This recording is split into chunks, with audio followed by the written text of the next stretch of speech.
Hello YouTube. So I'm Elijah with Respiratory. I was just checking in with you guys because I know y'all want me to make some videos on respiratory therapy, the day in the life of a respiratory therapist. So right now at my hospital, not all hospitals do this, I'm on EKGs. So for EKGs, just basically place stickers in particular places on the patient's chest, their shoulders, chest, underneath or above their nipple, whichever one you have access to, and then their legs or calf. And then this is the machine. Hold on, let me block some things real quick. So this is an EKG machine. You'll have the patient information there. No patient information is up.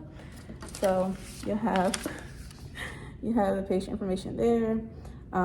You wait until you have like a really good rhythm, and then you press this EKG button there, and then you're done. It literally takes longer to place the leads than it do to actually get the reading.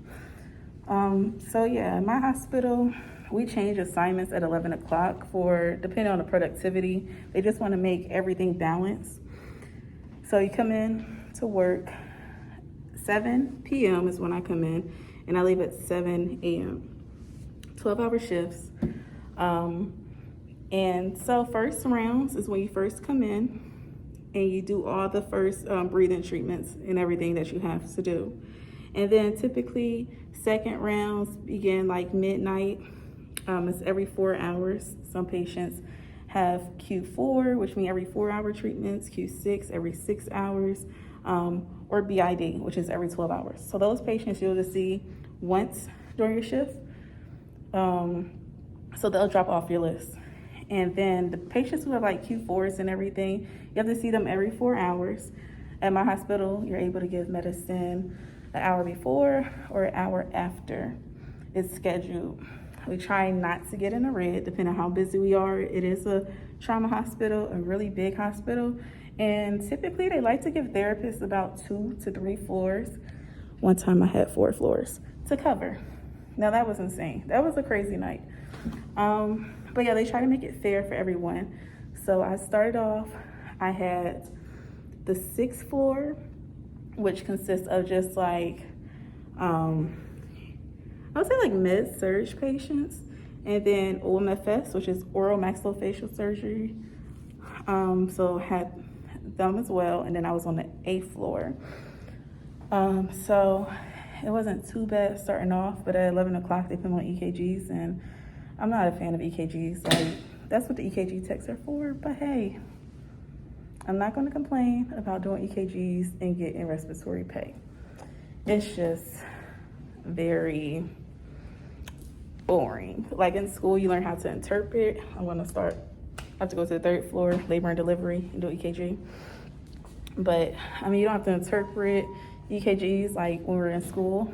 They'll ask, oh, how do you treat PVC? You say lidocaine. Or ST segment, which is a myocardial infarction. We don't do that. We just literally place the leads, push the buttons, as I'm pushing this button, and then pass the results to the clerk or the nurse. And that's it. So it's really like, I don't know, I don't feel like I'm using all my skills. Barely use my brain while I'm doing it. Some people don't mind. So I'm about to see my last patient before I have to go to CCU, which is a cardiac unit, and CVICU, cardiovasculars. We start those about 3:30. Doctors like to order EKGs in the middle of the night, so when they come to work, they're able to see what they're dealing with. And you have stats that come through and everything, but yeah, I just wanted to check in. Sorry if I was rambling, but this is me, the life of a respiratory therapist, and I'm gonna keep you guys updated with what I do, my tasks and my duties as a respiratory therapist and working in a trauma hospital. So yeah, just stay tuned. Oh, and this is not allowed. Don't get nails. Don't do this. Bye.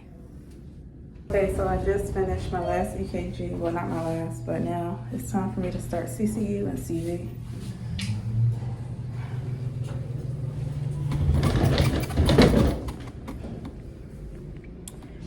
This is our little EKG room, Cardiovascular Center. We have a pager, and our work phones are iPhones. Alright, so this is the EKG room. Very tight knit, but yeah, these are the leads, the stickers that we place on the patient's shoulders. Place 2 here, like I said, 4 above or beneath the breast, and then you can put it above their knee or their calves. So yeah, that's that. It's really tight in here. I don't like to just sit in here if I don't have work, but I'm coming to see all that I have to do at 3:30 because right now it's 3:22. So literally about time I finished my 12:30 work, it's already time for my 3:30 work. And I don't like that because I like to, you know, catch my breath, relax, take the mask off. But it's been kind of steady today. Not gonna complain because I only have a few hours, and then when you're busy, time go by fast. So, yep, day in the life of RT. Nothing special going on tonight. Hopefully I have more to tell you all tomorrow. All right, see you then.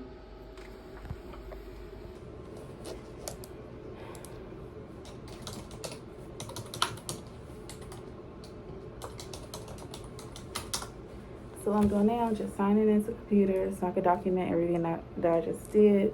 Just going to charge each patient for the EKG that we're done. And then leave a note. I always leave a note to let the doctors and even the nurses progress notes so they can see that, oh, EKG completed per order, per doctor's order. So I like to do that because ever since I started respiratory, I was always told, cover your butt. It's really CYA, but you know what I'm saying, cover your butt. You never want to get caught up with anything. Everything you do, document. And if you don't document it, it never happened. So that's what I'm going to do now. Just chart, I document my EKGs. 325. So I'm going to go ahead and get these out the way. All the EKGs I was done. And then I'm going to start the cardiac units. So yeah, quick. Put these in real quick.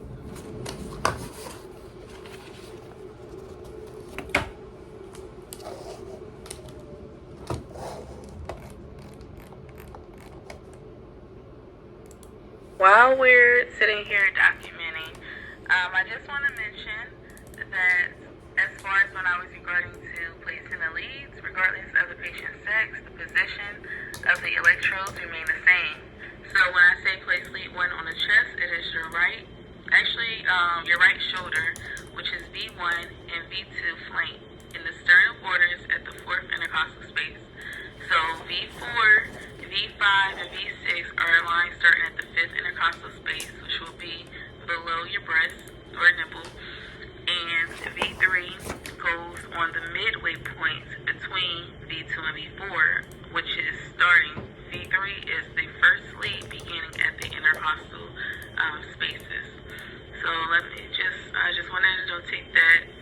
And I'll also insert a picture on how leads are supposed to be properly placed. Because when you're doing EKGs, doctors, like, if there's a stat order, like they need it right away, it's an emergency, they're in ICU or just anywhere in the hospital, doctors are really looking at and depending on you to, capture an accurate result and a clean reading. So they don't want to have to call back or have to call your charge therapist to bring it to your attention that, that's unacceptable. You want it to definitely be clear enough to read and see, and for the doctor or professional that's looking over it, to be able to read. And even though it's not required for you to interpret, it's good to do, especially if you're a new grad, because you want to keep everything fresh in your mind. And if you don't use it, you lose it. So even if you're on EKGs, just go ahead and interpret it anyway, or see what is going on with your patient, because you're responsible for this patient as well. Yeah, thank you.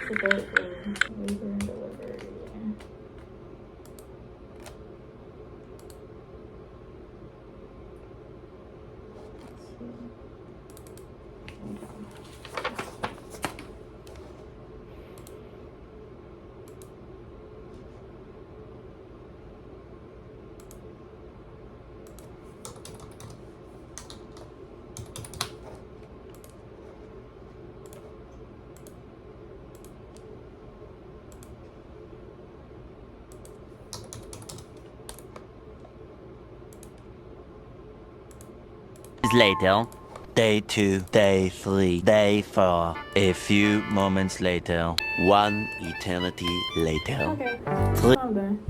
Normally there are 2 people on EKGs. There actually are 2 people. Me and dang. There's me and another therapist, but she already got started, and I'm just a slowpoke. I've been dragging, bruh. This is like, I feel like I just did this many.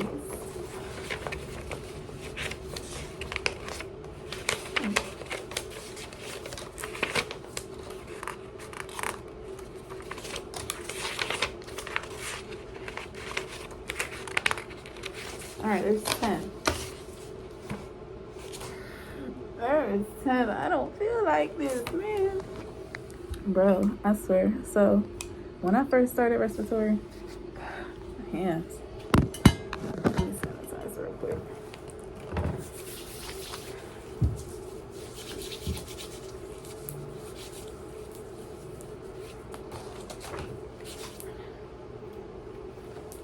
Because I need a breather. Look at this imprint. Look at what it does to you. So we have like 39 COVID patients. Numbers are going back up. But dang, like, I'm really just sitting down because I was taking my time earlier, and now I'm regretting it because it's 3:32. And I got all this, like this big behind static. Bruh. I don't know who Lunchback that is, but that's real cute. But yeah, so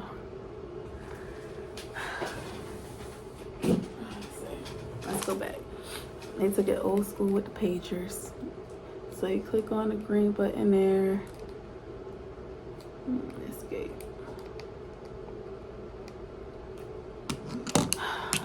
That's it.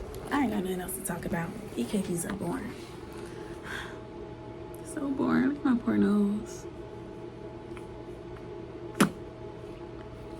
Bruh. I need like 5 minutes to get my life together. I can't even put these damn glasses on.